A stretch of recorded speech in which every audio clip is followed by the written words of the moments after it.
Hammaga yana salom. Xushruz Games kanalida omon qolish davom etadi. Birinchi qismda biz 17 kun yashadik, lekin bu hali boshlanishi. Bugun maqsadimiz ancha jiddiy. Bizga olmoslar kerak va nihoyat Nether yo'l olamiz. Orolni yanada kengaytiramiz. Qani ketdik.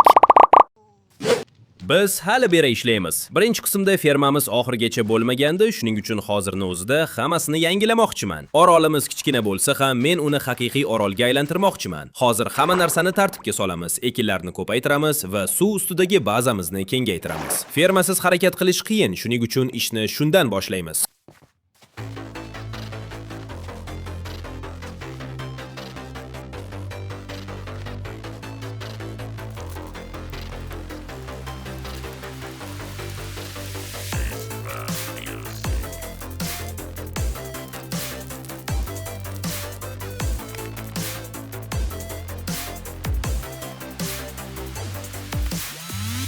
Har bir blokni qo'yishda ehtiyot bo'lish kerak, chunki pastda cheksiz okean. Men faqatgina ekinlar emas, balki hayvonlar uchun ham yangi joylar tayyorlayapman. Har bir sajinsi, ko'chat bizga kerak, shuning uchun bitta ham daraxtni qoldirmayman. Ish bilan, lekin qorin ham to'q bo'lish kerak.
Qaranglar, orol qanchalik o'zgardi. Endi bizda nafaqat boshpana, balki katta oziq-ovqat zaxirasi ham bor. Lekin bu hali hammasi emas. Bizga endi noyob resurslar, asosan temir va oltin kerak bo'ladi. Shaxtaga tushishdan oldin hamma narsani tayyorlab olishim shart.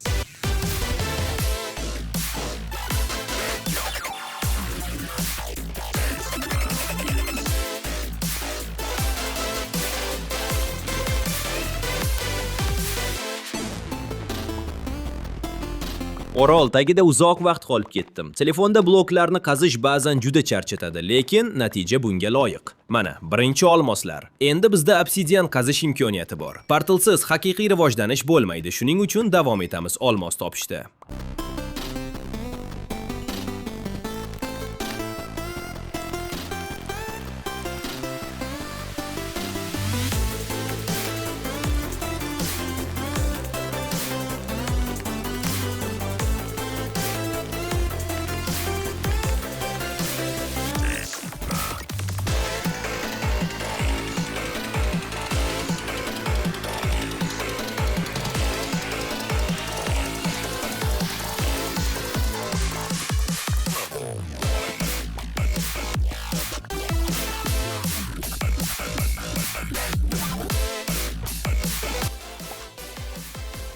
Yo'q, bo'lishi mumkin emas. Hammasi shumi? Shuncha mehnatim bir soniyada yo'q bo'ldimi?